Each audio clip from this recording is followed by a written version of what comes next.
To have some failures. And I think failures actually are a good thing because you learn from that. On my side, it was I reached the point where I had to be a firewoman, trying to solve all these issues last minute and not being able to handle the things step by step.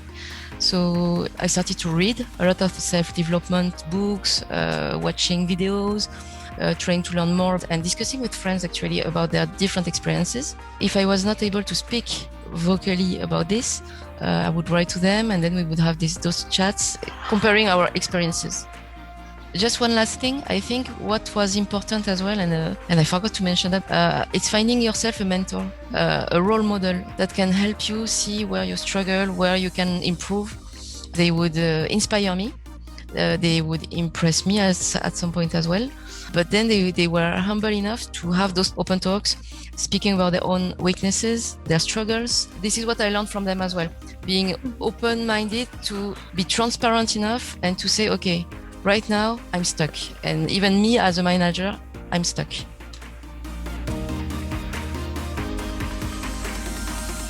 What I would suggest, strongly, is if you can push in your companies a mentor program, because that's the first time I saw it. It was in 2004, it was a long time ago.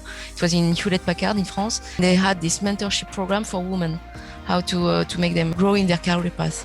And I was really impressed because it was really beautiful. People were helping each other, even the VP, because we all have the same goal. And that's what is wonderful about this. At the beginning it was challenging and I think I was pissed off, but then I would take a step back. Okay, no, it was even not constructive and positive for me. So usually I would take time to sit with them, see where they struggle, trying to explain, finding the words. A good example that we have in tech as well, I think it's the duck theory. You have to be able to explain to a plastic duck, a toy, and see how if it making sense when you say it out loud. When I see that when I express myself it's not clear, I try to rephrase again and again until that person understands. Then I would set up a process or document it. People can be stuck with this. So let's make different steps, with screenshots, with arrows showing where they have to click, making it the easiest possible and giving them this access to this tech and knowledge and what it can bring. The point for female leaders is to be able to speak up, to act, to make sure that you surround yourself with people who would back you up. We have a lack of women going to STEM studies. What we could do is really to inspire them first, to be able to creating the luck you have, creating the career path you have, being proactive. And it can start from very young. Usually you would see in the meeting, women would stand on the meeting room, men would sit at the table because they have this confidence. Women don't. Since I started working, I always sit at the table.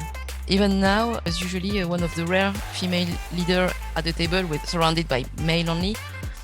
But I would always make sure that they don't consider me as a woman, but as a professional, by really delivering the work. So we have this pressure at work, usually already the same as men, but we have this pressure to perform even better, to be at least seen the same as men.